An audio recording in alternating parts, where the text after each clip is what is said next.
Hello there, this is Jimjamatic here. Welcome to a new series I'm trying out, which is Robot Wars Reviewed Every Episode. And today we're doing where it all started in 1998, the very first series, Series 1, Heat A, and I have a special guest with me. Hello. Hello, it's me, Anderson9132, the guy from the other Robot Wars Reviewed podcast occasionally. Yeah, Nice to see you. nice to see you too. Good friend of mine, James is. We've been friends for years, pretty much, haven't we? A very long time, since it was a big thing doing fan-made Robot Wars series. That's a long time. So, anyway, we'll start with a new series, and before we start, obviously, Clarkson is a very easy topic to talk about, because this is the only series he appears in. It's not like Craig and Dara, which Dara might appear in the next series, but it's definitely only one series. What did you think of him overall? He is to Robot Wars what politicians are to politics. I'm afraid he wasn't overly good, in my opinion. That's something against him. He's a good host on Top Gear, or was a good host on Top Gear, I should say. He just didn't seem to have the drive or the interest or the passion, and that's something you need in a series like this. I mean, it's about robots fighting each other. You need to have excitement. You need to have passion. You need to give it toss, basically, is what I'm going to say. Yeah. I mean, I agree. I mean, he did have a few funny moments in the series, like, calling Shunt his mate and stuff. And, I mean, dissing robots like, Prince of Darkness, that was kind of fun. But at the same time, I feel like, unlike Craig, he didn't have that kind of love for the competitors. Like, he just felt like, oh, they're here to make jokes of, or I use my genuine... I mean, it is funny, it's sarcastic, dry humour, but it's not as funny when you're trying to be a bit more sincere in a way.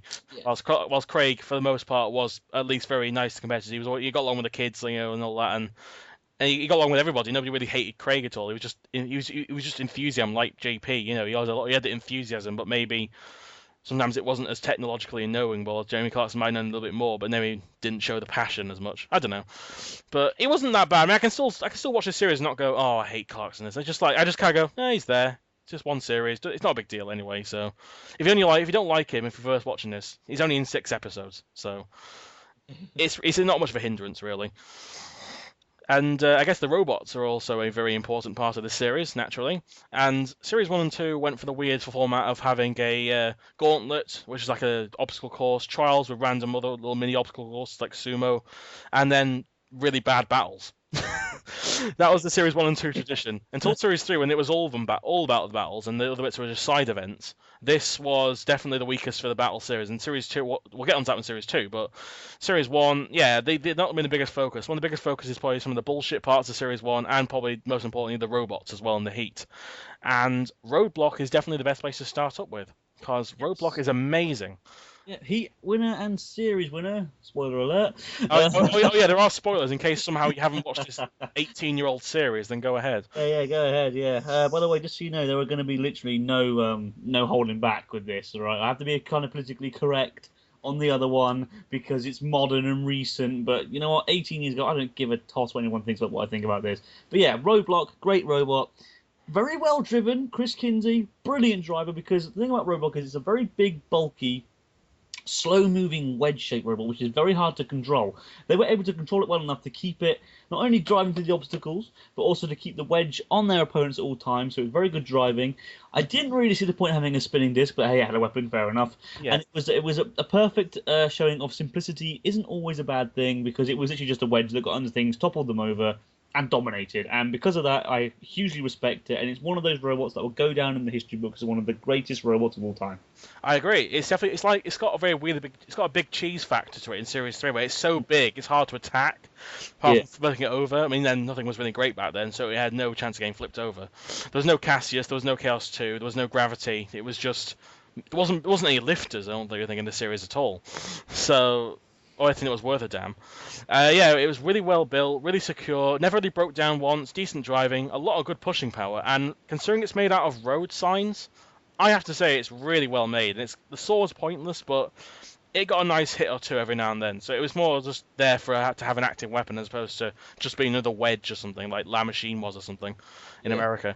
It's an iconic robot. It's like Razor. Even though you don't like Razor, you got to admit it's one of those robots everyone remembers. It's what people remember for. I've always said this. I don't like Razor because it bored the hell out of me, but I always have and always shall respect it because it's an effective robot that got the job done. I absolutely agree. Unlike them though, I think Roblox is a little bit more. It's because it's very old-fashioned. It didn't really update itself. So it's like you in Tornado. I can guarantee that. Again, you're not a fan of Tornado. No, I respect Tornado. I love the Respect pushing it. power on Tornado. You have to I respect love it. it. For such a simple design, it could actually do something. Yeah, I agree, and yeah, it's again, there's a difference between not liking watching a like Tougher Nails. It's a good robot. Yeah. I just don't want to watch it. Watch it, yeah. Or actually, even Storm 2 to a degree, but at least Storm 2 is like a new Tornado, so I had that going for it. But yeah, Roblox is like the first one of those robots, except it didn't have the sort of disdain that maybe some of the robots get, like Razor and Tornado. It's classic Wedge, classic robot. Nothing really too bad about it. It's just, I think it's just its speed maybe. But back then it didn't make much of a difference being really ultra fast or slow. It just meant you could get past obstacles. I mean, hell, the robots like that are 2 miles an hour in Series 2. So And speed is nothing without control.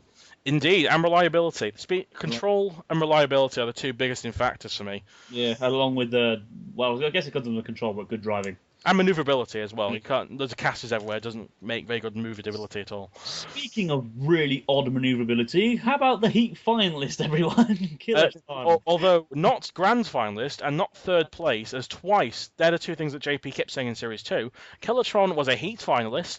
At best, it would have come maybe seed 7th. Actually 6th, because Tracy didn't appear in Series 2. It's probably seed 6th or so. Actually 7th behind Mortis, maybe, if it was a proper seeding.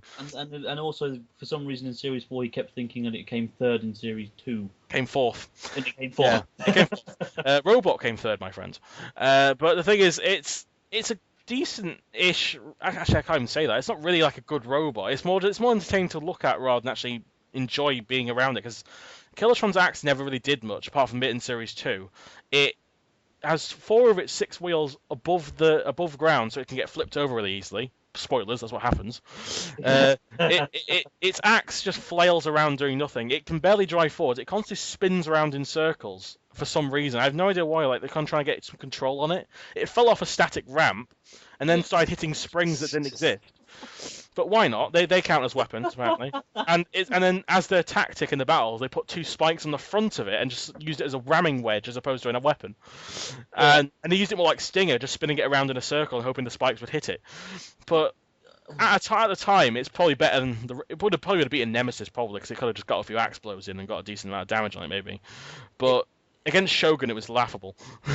It is honestly one of those robots where I personally think to myself, it's not one that stood the test of time well. Like, I mean, for example, Chaos 2 was a brand new robot in Series 3. Experienced team, but brand new robot Series 3. And it stood the test of time where it was still an effective machine even in Series 6. Roadblock would have been effective in Series 3 if they had entered it in Series 3. There's Mortis, for example, even if they entered the first series version into Series 3 or 4, it still would have done pretty well.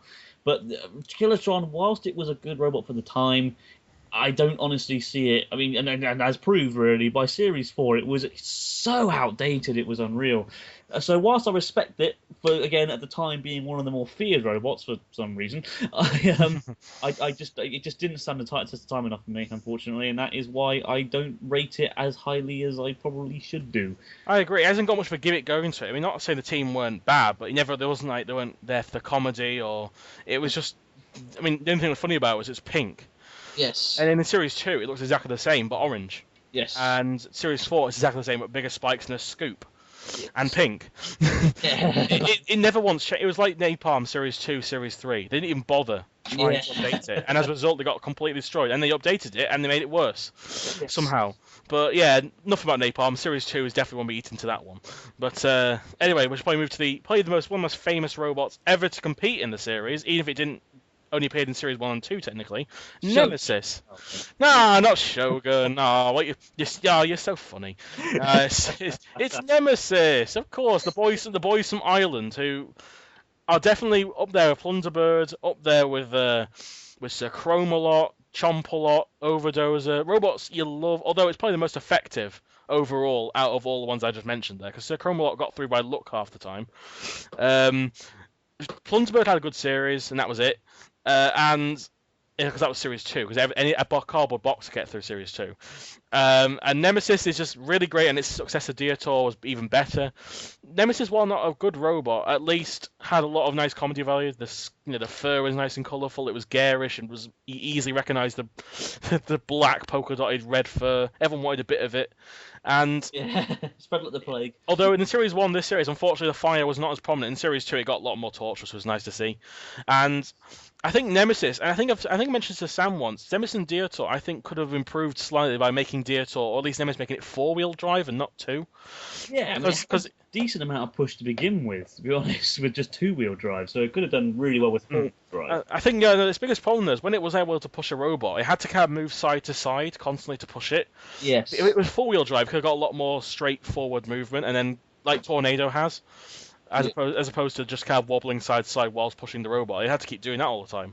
And Nemesis had no pushing power, honestly. Oh, yeah. Dietor was definitely the powerhouse, but Nemesis is just fun to watch. The team are fun, they're great. Well, spoilers, it did push Shunt off the sumo ring. That was that was true. That's probably its biggest highlight in Series 1 and 2, apart from getting set on fire in the multiple times in Series 2, was probably, it really did well in that sumo, but it actually managed to do really well in the gauntlet as well, to be quite honest. It just kind of straight run, beat it, did it. Quickest time, I think, as well. Yes, we'll get to that when we get to it. But the thing I will say about Nemesis is it's not as famous as Dietor. No. It's always the robot that everybody remembers for some reason. But basically, it's like, for example, you can go to someone who used to watch a show, but you can mention, half the robots did really, really well, and they still won't fucking know who the hell you're on about. But you mention Dietor, show them a picture of Dietor, they know exactly who it is. You say Nemesis, you're like, yeah, really? Well, no. But you remember that Dietor? It was like, yeah, that was the robot beforehand. Actually, a lot of people mistake Dietor for Nemesis. I go, oh, that's Nemesis, that's Dietor. Yeah, it's got a lifter on it. Or it's hang on, that's Dietor. No, it's got a weapon. Yeah, yeah. I mean, okay, yeah, Nemesis has a weapon, but it sucks. All pneumatic spikes suck. Yes. Sorry, there's never been 101 had a cool one, but it didn't really do anything. Spawn of Scutters are pretty good because it flicked robots over. I think I'm talking about like tiny, those kind of spikes. I mean, that's more of a ram than a spike. Yeah, I suppose, yeah. Actually, Cassius's was quite funny in Series 3 when it pushed Pussycat away. But yeah, I think Spawn and Scott definitely had an interesting design for a flipper. But yeah, Nemesis, just a normal pneumatic, or just a static spike have done more than pneumatic, I swear. Nemesis was good fun, great entertainment, obviously, legendary team, but at the same time, it's not the robot that everyone remembers. I'll say that. Yeah, it's because it was less successful. Because Nemesis is, unlike Dietor, Nemesis was not clearly built for combat. No. Dietor was... Be set on fire and be good at it, damn it! Yeah. See how far we get with our wheelchair, basically. While Dietor, while it was the same thing, it had a weapon, it actually had more push durability, and it was like they were trying. Yeah. In a way, which it was sort of like when Chaos went to Chaos 2. We're actually going to have a good go this time. Because let's face it, Chaos wasn't that great, but Chaos 2, brilliant. And Nemesis is definitely a nostalgic robot, but damn, is it actually worth remembering, because it's so beautiful, even if it is not very good. And then, as you said, most memorable robot, second most memorable, obviously, who cares about Firestorm and Storm 2 and Tornado and Razor? Who's that? What? And Razor. Razor, who the hell's that? No. Oh, wait, Shogun. It's at least the worst robot in this heat. Apart from Bugs, it's the worst one of the series. I would disagree. But I would say Psycho Sprout was worse. Oh, yes, I forgot about Psycho Sprout. Sorry, I completely forgot about that. If it counts as a robot, then there it is. But I don't know if that does. It's paper mache on a monster truck car. Come on. We're pushing the limits of what a robot is by then. But and that's already Series 1. Well, to be fair, if you could get a toaster on wheels, I suppose that counts as a robot. So yeah, I'll give them the benefit of the doubt there. Yeah, that's true. But Shogun, it has a lot of good engineering people behind it, but somehow not a good engineering product. No, it was. I mean, because you were telling me earlier, weren't you? Actually, before we did this, when we get into some info for the show, that isn't it like the second heaviest of the robots, because it's like jam packed full of really good technology. I think it's the heaviest robot in the heat, apart from Barry. Yeah, it's the second heaviest. Yeah. Yeah. Wow. And it's got because that's apparently because it's full of so much technology. I'm just there watching the heat, thinking, where is it though? I mean, I think, come on, guys. It's the third or fourth heaviest robot in the entire series. Because Dreadnought was second. I think Mortis or Shogun are third or fourth. I can't remember. It's a little black box, right? Apparently, it's quarter of the size of Roadblock, Hmm. It's heavier than Roblox, more compact than Roblox. That's probably the reason why. And it's apparently full of so much more technology, and we didn't even really see it. And No. I mean, maybe this was just a case of more is less. Because that was a lot of problems. The problems that a lot of robots had. They put way too much power behind their robots, and because of it, they used up their juice too quick Yeah. and just died after a few seconds. Cough, cough. Series 3 Series 5. Just look at the or website. Series 5. Yeah. Just look at Rohog, Kryptonite, Yeah. Twister. We will get to them when we get to them as well. This is going to be a fun series, isn't it? Oh, do we have to? Yeah. We'll just skip. I have to watch the episodes. I can't remember Series 5. But Yeah. Good luck with that, mate. really, my least favorite series. But no, it's about back to the show. But the thing is, Shogun, it has weapons. I think I think they're like 2 forklifts that barely move. Yeah, basically, There was two useful. cocktail sticks. They look like dreadnoughts forklifts in this series, like just little panels that just lift up and down with no real force behind them. And then the back is like a samurai sword, which is a quote unquote samurai sword. It's just a penknife that's one stuck to a hinge. Yeah. I saw it once. It looks like a puppy. I saw it once in this entire heat, and that's when it broke down on the grill. And yeah, it didn't do anything. It's so close to the robot. It's not going to do anything anyway. But even then, if you're wanting it to, Wasn't it also the worst performer in both the Gauntlet and the Trials? yeah, actually, yes, it was. Although in the fairness, Apart from the ones who lost, obviously. in fairness though, the Gauntlet wasn't a bad run. It's just that Kiloton got slightly further than it was like a 10 point something meters, which is respectable for a 5th place. But I mean, yeah, in the trials though, it got lucky that Grunt was obviously a.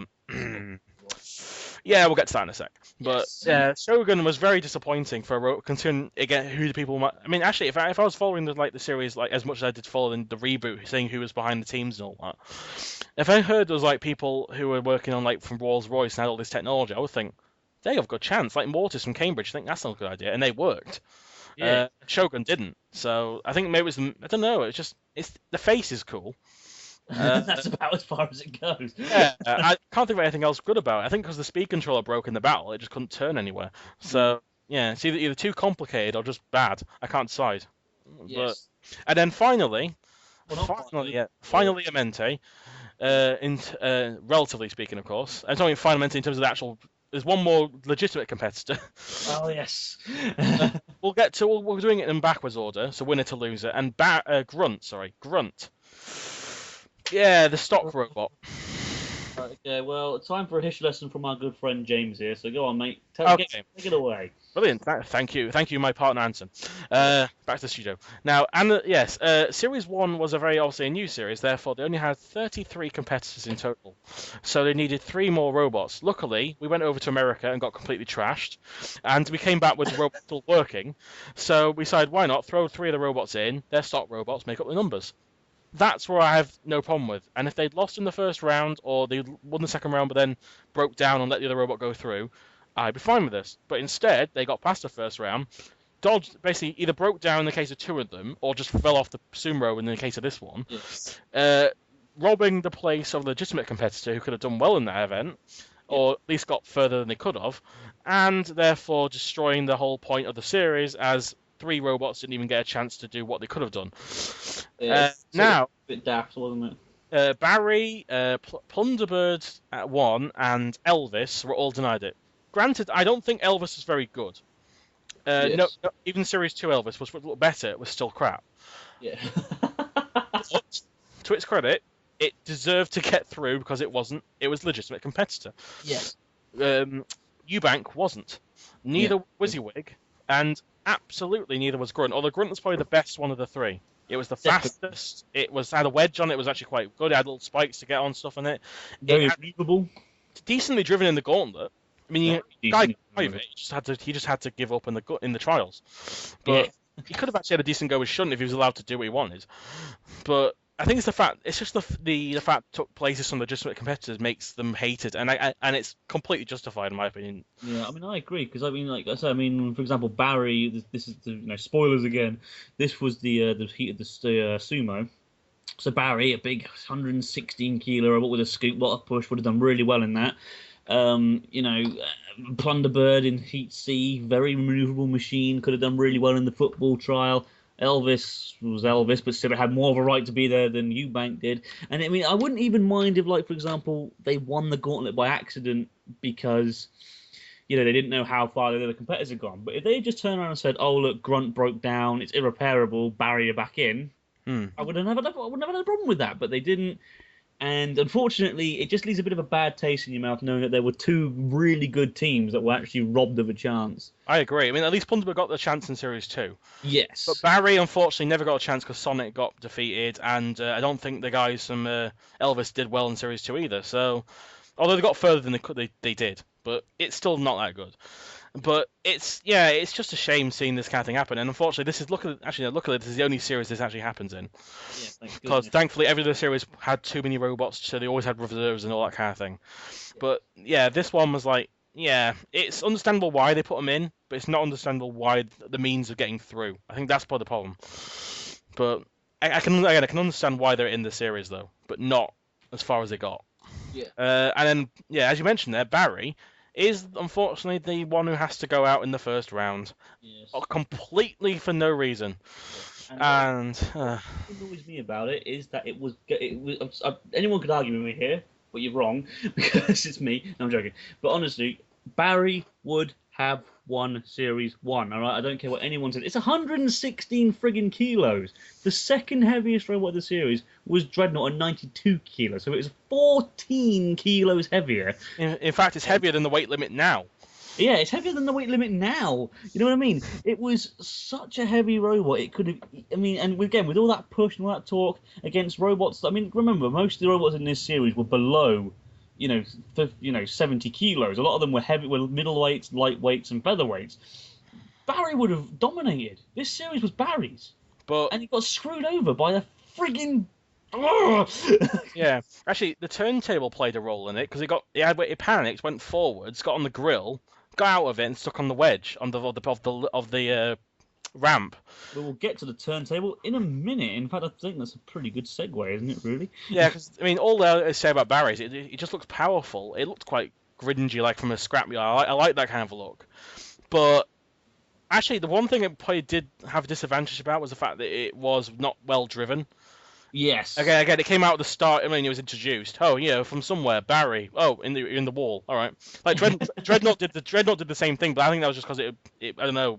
They actually drove well in the rest of the heat, but again, right, I mean, if back then, right, I was the age I am now, and I was able to look on said internet and see, like we did with the 2016 robots, I would look at that and think that is hench. That is going to win the series because it's this big, huge, grungy robot. I mean, it doesn't look pretty. It looks like something that's just there to kick your ass and then go to the pub for a pint afterwards. And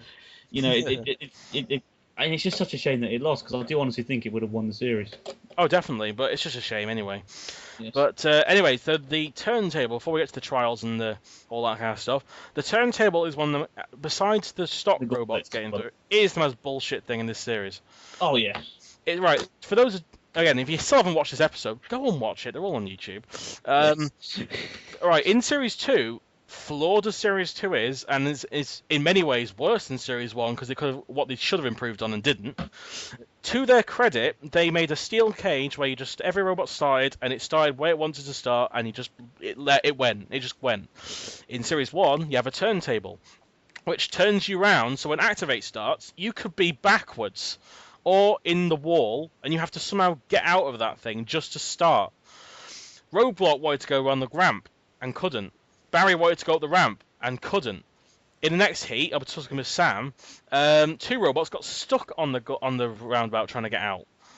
To me, it's an oversight that should have been easily prepared. Just have a singular gate for them to get out, and it ruined what could have been some okay-ish gauntlet runs. Yeah. I agree. I mean, the thing is with me, right? There's two things about the gauntlet I dislike in Series 1. And then there's two things I dislike about it in Series 2. I'll get to the Series 2 ones when we get to Series 2, obviously, because otherwise we'll be here for ages. Mm-hmm. But I'm going to discuss the Series 1 ones next on Series 1. Now, I thought mostly the layout was fair because it never changed throughout the series. It seemed pretty reasonable to expect these robots to get through here, there, and everywhere. Yeah. It seemed like it benefited at least one style of robot all the way through. What I didn't like was the previously mentioned turntable, and I also didn't like the fact that the only thing about the gauntlet was it allowed robots, and it's the same with the trials, really, sorry, is that it allowed robots that weren't really fit for fighting to go through, while a robot that was fit for fighting lost out early. And another thing as well is that, again, like for example, certain robots could go further than others, but because they were in a heat where they traveled the least distance, they were out. Hmm. Now that to me isn't fair. I mean like as an example, I mean I know I'm going to series 2 here, but I can't think of an example in series 1. Phoenix in Brigade got what, 9 meters I think, which was very impressive, Hmm. and got very far, and it got further than a lot of other robots in other heats. But because it was the least amount in the robots in its heat, it lost, and that's unfair in my opinion. I agree. And it happened a couple of times in series 1 as well. I can't remember exactly when, obviously, but you know. Actually, two Series 1's credit, the ones who lost in the first round in Series 1 didn't do very well anyway. Yes. It was just that the ones that, although there were a few cases like Talk of the Devil and Psycho Sprout, who were absolute trash, but both managed to get further than the Warthog. Or whatever it was. I think it was Warthog, yeah. Warthog, yes. And that's another thing. I didn't honestly like that because, again, a robot that could actually be quite good in the arena, snuffed in the space of a robot that is literally a ball. Yeah. You know what I mean? Yeah. So, It got rolled forward by the house robot. but one thing I will say about this is, even if you include the stupid stop robot stupidity and the fact that Barry had a bit of a duff start, which sucked, honestly, I have no real qualms really with the Gauntlet in this series. I mean, in this heat, sorry, because I mean, even Grunt, even though it did quite well in the Gauntlet, it shouldn't have done, but it did quite well in the Gauntlet. Nemesis did quite good. Roadblock did quite good. Killatron and Shogun, despite not completing, still went pretty far. Yeah. The only real duff one was Barry, which again, like I said, shouldn't have happened, but sadly it did. You can't really correct that. But in all honesty, the Gauntlet runs for me were pretty decent in this heat. Yeah, I would agree with that. It was probably the best round of them. The worst round was probably Body Hammer's heat. Had some absolutely dire ones. Yes. I think half the robots did really shit in that heat, but even Body Hammer didn't do it. When we get there. Ah, yes, and the trial. Yeah, now we have the trials, and it's the Sumo, which is probably one of the least annoying ones in there. Although we'll get to sit in Series 2, Yes. they for some reason not have Shunt they have Shunt in one battle, and then they have Dead Metal in the other, and he bullshits it. Whilst Shunt is the powerhouse house robot, he is the one that's built for pushing. He's basically a massive bulldozer, and he deserves to be in the Sumo all the time. And luckily this series they kept him there, and that's all he was. And his driver cannot drive, though. Yes, that was exactly what I was going to say. The one problem I had with the Sumo in this heat was simple. They kept driving Shunt forward, which meant, of course, it was the snowplow and not the actual bulldozer, which meant the opponent. So it just resulted in a bunch of them just literally spinning around in a circle on the spot for a minute. Yeah. I mean, Killatron's run. Oh my god. Boring. How did Shogun get pushed off there? That's what I want to know. I mean, literally, like Shogun's the only robot that actually got pushed off by Shunt. Think about it. The reason Nemesis won, Roadblock won, Killatron survived, Grunt committed suicide, stupidly, but Shogun was the only one that actually wanted to get pushed off, which is just pathetic, in my opinion. I think the reason why Shogun went off is, unlike Killatron, who spun in the same circle, Shogun was slowly getting pushed off the edge, the circle got bigger, so I think eventually it just got so close to the edge it just fell off. That was the only although there's that weird touch they had, the little kiss to Shunt, that was weird. I don't understand why they programmed that in specifically to happen. Yeah, that's a bit weird.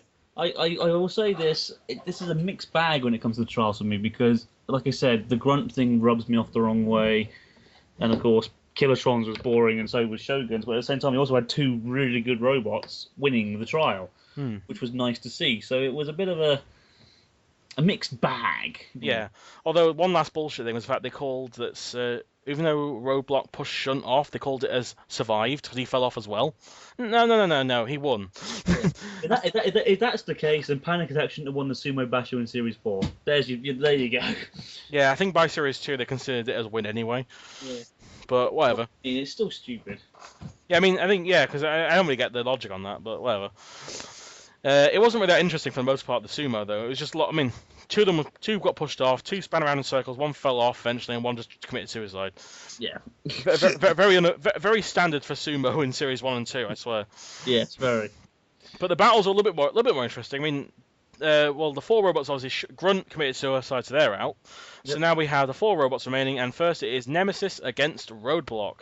Ah, Out of the 3 sites, this is probably the mid-ground one I like. I mean, the second one's not as fun. The grand final was the best. Heat final, sorry. But yeah. this one was quite decent though, because I mean, you got Roadblock to use its saw for a change, which he'd never used very often. We saw it use its saw. We for the first time ever saw a saw go against Dietor's fur or Nemesis's fur and not get clogged up. And Surprisingly so. yeah, and the other thing I really liked about it was basically it was one of those shocking matches. Like, I mean, even though you didn't know what to expect, it still shocked you. You know, you had like, I mean, for example, you had Roblox's almighty power and amazing drive. You had Nemesis's comedy. You had the house robots getting involved. You had Nemesis catching fire. It was a bit unfortunate that the match got cut short because obviously of the fire. It was only a little bit of flame anyway, but still, you know, say health and safety at the time was strong, and they didn't really know what they were doing when that happened, so they just ended it there, and then they gave it to Roblox. But all in all, a very enjoyable battle, if you ask me. I would agree. I mean, even if it didn't cut it off short, I don't think really, unless Roblox randomly broke down, which it never did, I don't think Nemesis really had much of a chance, to be quite honest. Yeah. Because there were too high ground clearance. You know, the saw was doing damage. Even if it, you know, it hadn't done anything else the rest of the battle, the damage would have counted more highly in Robot's favour. So it was definitely a decent. It would have been a decent decision anyway. But it was funny to see him set on fire. Definitely. Yes, definitely. Now the worst fight of this heat goes to Kilotron versus Shogun.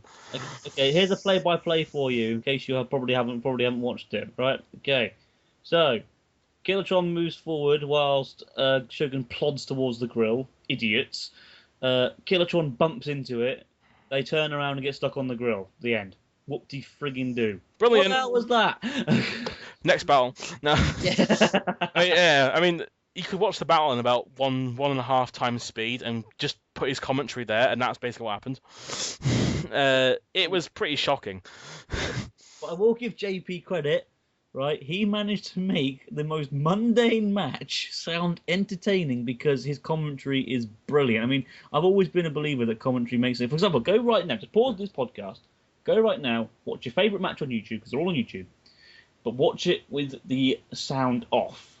Then watch it with the sound on, and you'll see what I mean. The commentary adds more to it because, of course, you know, if it's just happening on the screen, it's like, oh, what do you do? But if you have someone commenting on it going, oh my god, this is amazing! Oh yeah, it's really happening! You know, something like that. It makes the pace go more. And you're like, oh my god! I'm so fired up. It makes you want to go out and lift weights and play rugby and wear a tutu and hang on, like that. So yeah, it's honestly, it's jolly good. Yeah. So it was a standard fight, really. Nothing too amazing happening in it.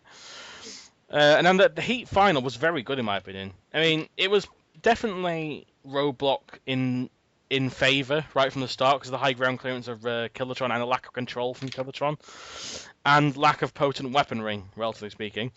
But the wedge was really the key for this battle. All they had to do was get under it, and then as soon as they trapped it, flipped it over, it was a definitely solid win for Roadblock, most definitely. Yeah, definitely. I mean, I like close back and forth fights, but there's nothing wrong with seeing the odd bit of dominance, if you will. Yeah, I know what you mean. This was one of those fights where it's just fun to see another robot dominate another. Very good, effective use of the wedge. First KO of the series. Very entertaining, very good. Kilotron were a bit stupid for putting a ball and chain on their axe, which has no oomph whatsoever. But in all honesty, I mean, again, just perfect display by Roadblock. And to be honest, if watch it, because of course I didn't actually know who had won the first two series. I knew who had won the second one because it had been mentioned countless times before when I watched, because I didn't start watching it until series 3, you see, anyway. So, but so series 1 was a complete new series to me. I was like, well, you know, it's on YouTube, I'll watch it. And the minute I saw that, I was like, yeah, I can't see that getting beat now that Barry's gone. Well, how right I was, let's just say. So yeah, but it was a good fight. Oh my god, spoilers. Oh my god, yeah, we haven't already done like 16. That's one video. But overall, I think this is a solid first episode to start off with. Yeah, considering I think Series 2 started off with a pretty shit heat. Oh, yes. Series 1, I mean, only 2 robots actually I liked in that whole heat. This one I actually liked about 4 of them, I'd say. Probably Shogun and Grunt I'm not a big fan of, but I like the other 2. Or the 4, sorry. Yeah, I mean, it did what it needed to do to get people interested. It had everything. It had fire, decent battles, interesting, moments, great commentary.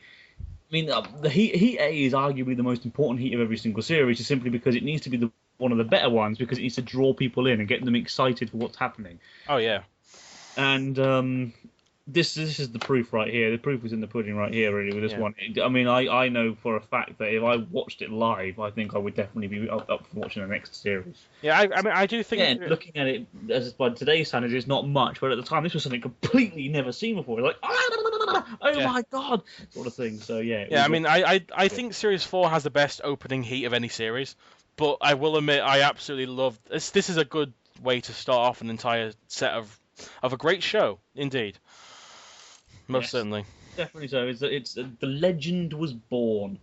Now, James, you don't like giving ratings out of 10, do you? Because I'm not the biggest fan because I don't really have much of a system for it, so it comes off as arbitrary. But you have a system, though, so yeah, I have a system. Basically, for any of you who don't know, my system is it's very simple. Start with 5, right in the middle, so average or basic. Start in the middle, basically. Everything I like, add a point or something like that. Everything I dislike, deduct a point. All in all, there was some stuff that made me deduct points, there was stuff that made me add points, and it got to the stage where I'd probably give it a 7 out of 10. Fair enough. That's actually not a bad score for a very first episode, at least. Yeah, so there we go. That's what I would say. Room for improvement, but at the same time, it was new, so it doesn't matter. And it's definitely one of the most famous episodes of all. Well, that was a little talk there with my friend Anderson. Yep. Thank you. And I'll be having Sam Elliott on for me at Heat B, so we'll have Mortis, the debut of Mortis. We'll have Rex Garrett's debut, and I don't think there's anyone else that's significant in that heat. No, well, there's a Pepper Pot. Or what there is the Leviathan boys, but then they didn't do well any heat really. Yeah. So they again, damn lucky. God, spoilers, James. Oh no. And the other three, I don't think they've done much else. I'm off the top of my head, I can't remember anything too significant. But anyway, there's also how did I forget? There's the Napalm guys. Their debut. Oh, for God's sake. But and possibly their worst robot ever made. And it's sad that Napalm is their best robot. But whatever. Well, the original Napalm, not the Series 5 Black Napalm, which was really crap. The okay-ish Napalm, the managed to take loads of beatings no matter how many times you hit it type Napalm. But yeah, it was just a punching bag, that robot, especially in Series 3. But anyway, thank you for joining me, Anderson. You're welcome. Thank you for having me on, mate. It was absolutely great to be on here. I love talking about Robot Wars. It's my favourite show of all time. I'm not going to be on every single one, obviously, but I will appear regularly as a guest. I have confirmed he's on Heat D because I know it's his least favourite Heat, so I had to get him on that one. Oh yes, we will see. The featherweight, the featherweight joy. Yes. Anyway, I'm sure you'll have a cunning plan for that. Oh my God, that was rubbish. Hey, it's gonna be very crazy. That was pathetic. I'm sorry. That's crazy spelt with a Y and Z, not with a. Oh, very good. Yeah, very, very good. Are there any more, mate? That really bugs me. Oh, that's brilliant. That's better than mine. That was almost as bad as the actual robot. Oh yeah, and that was a very demolisher. That doesn't work. That doesn't work. I can't. The others don't work.